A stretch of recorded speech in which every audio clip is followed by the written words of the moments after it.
time has passed. Shroud has now played essentially in his first tournament or his first professional match. And I don't want to say like the results are in, but there's definitely opinions now on where this all lands. And I'm curious to get everyone's thoughts on this, okay? Um let's start with the I have two articles here I want to bring up. The first, the headline is Shroud Sentinels smash NA Valorant viewership record in LCQ opener. The subheadline, he's back and everyone's watching. So, as we talked about, Sentinels signed ex CS:GO player Shroud to their Valorant roster, and in this first broadcast that he was on, they it was combined with all the co-streams for 400,000 peak viewers just during the first map. By the end of the series, the match had eclipsed 600,000 peak viewers. Now, the previously most viewed North American match of all time peaked at 361,000 viewers. So, like, literally almost double the previous peak. This is not, they beat it by 10%, they beat it by double here. Um, and, um,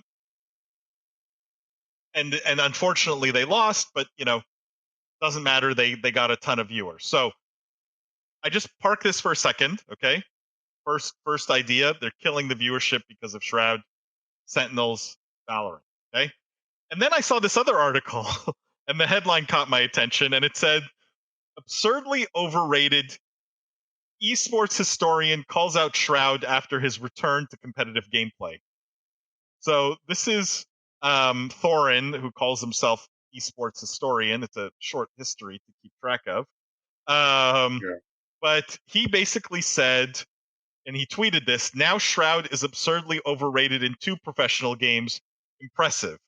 And then people, obviously, it's Twitter, it's a cesspool, so people pile on. It's impressive how he got a top offer in Valorant based off of being a popular streamer and having one good summer in CS 7 years ago. And so there's a lot of people who piled on and agreed. There's some people who disagreed, but there was this like emotional reaction, like, "Wow, this guy is just like super overrated. Like, why is he here?" And and so, what is your take? Obviously, we're a business show, guys, but what is your take here now that we've seen Shroud at least play his first professional publicly broadcast match? What is your take on it, and what do you take on the sort of some of the emotional reaction we got, Jimmy? So, from a business perspective, I think you look at two things. You look at the business of the esport itself, as well as the business of the team that signed Shroud, right? Because is this good for Valorant if you have guys that might not be the best of the best competing, right? It lowers the integrity of the sport. It lowers the competitive element of the sport.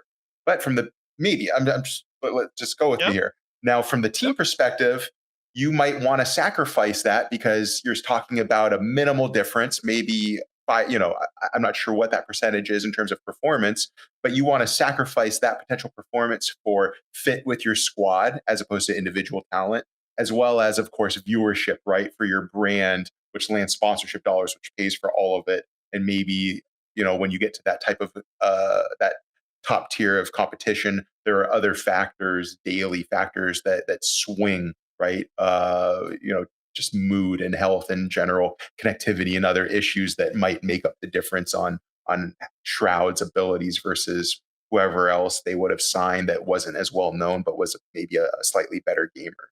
So from the team business, is this the right move? And then from the esports business, is it the right move?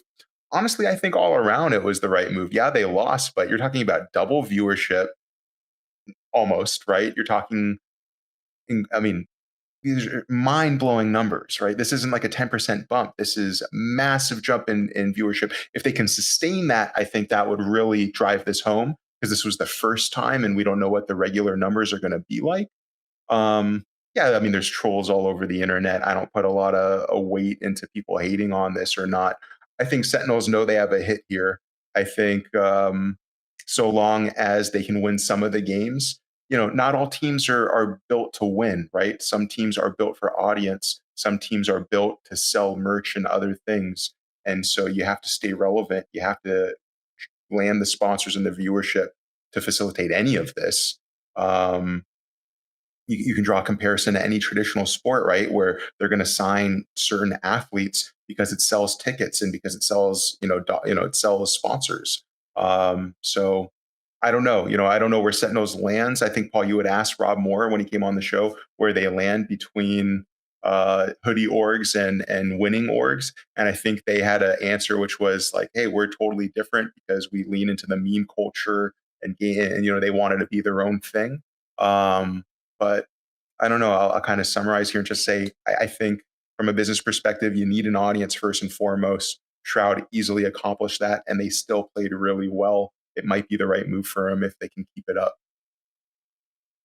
I think yeah, it's well summarized. I mean, there's definitely. I don't think it's even an argument, right? These are entertainment businesses. Their job is to put a product on the field that fans enjoy and fans like. Um, Fans like winning, so winning is important. And the second the fans start saying, "Hey, we could sign XYZ instead of Shroud, and we'll win more," then they'll probably pull back and say, "Okay, we're going to cut Shroud and go to that person." But right now, it's really hard to compare. It's hard to make that comparison because you don't know who else they could have signed necessarily, and you don't know what that person would have done in the game. They clearly performed pretty well despite losing. So it's whatever puts eyeballs onto the team within the context of competitive integrity. Obviously, you're not just going to go out and sign like The Rock and Kevin Hart, who have no idea how to play this game, because like, oh, you will get 100 million fans to watch it one time. Like that, I think would probably do disservice to Valorant and to their team long term. But clearly, Shroud is a professional player. He may not be the best player in the league, but he clearly is a professional player. Deserves to be there. Hilarious to me that anyone is still writing about Thorin after his total and complete self-combustion on Twitter like a couple months ago, and I'm not surprised that it's once again an article about him being a hater. So I just want to put that out there. And a lot of the replies too is just like it just smells of like jealousy. Like, oh, 7 years ago, it's like, come on, guys. So with that being said, yeah, I think a lot of the same points have been made over and over. I definitely think if you're looking at someone who's in, I don't know, the 97th, 98th percentile, but can bring you that huge fan base and also help unite the team, that can be the bump that you need over someone who's in the 99th percentile, but doesn't bring a lot of personality to the table. One of the things that we've harped on in the past several times is like there needs to be intrigue in these teams. There needs, like Paul's always said, get that guy from Brooklyn who's just going to yell stuff. Like they don't even have to be good. And here you have someone who has built an audience, who is good at the game, who is getting along with the team, and who is bringing the viewership. So I still think it's very possible for the Sentinels to win. Sometimes having the team camaraderie there is more important than having the talent, and building that into the strategy can be part of it. So I think that anyone who hates on it this early is probably spending way too much time thinking about it. I mean, Lindsay, I'm so glad you said it. Like, this is literally what I've been saying esports has to do forever, is to have more personality, because no one cares, I think, to see the best against the very best if they're not interesting, right? And this is always the challenge, I think, something like the Olympics has, right? Which is always why I think esports trying to latch on to the Olympics is a mistake.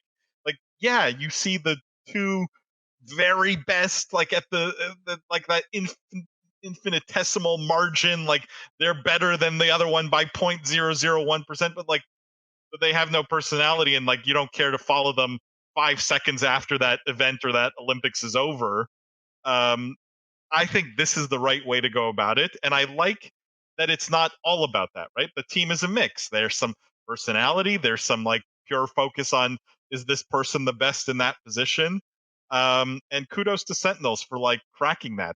The question I have for you guys is, does it sustain? Jimmy brought it up, right? Is this just like, it's because it's Shroud's first big public match, or and people see it as a novelty, or are they going to tune in week after week or whenever, however any of these tournaments there are?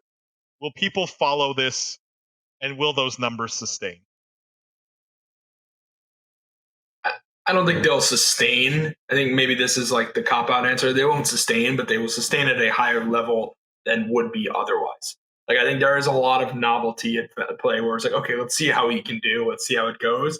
But I think Shroud also has a lot of fans that if when when he's streaming, they watch him. So why wouldn't they watch him compete? Like it stands to reason that some of them will stick around. So I don't think you'll see that insane bump that we saw, but it will definitely be a net positive for the team for sure. Let me just catch up on these I comments. think Rod, Rod, the same thing. sorry. You can get Yeah, Rod says, I think it's important to note Thorin's a wannabe Stephen A. Smith in esports. That was a Twitter post for a reaction and not what actual people in the scene think. I tend to agree with that, Rod.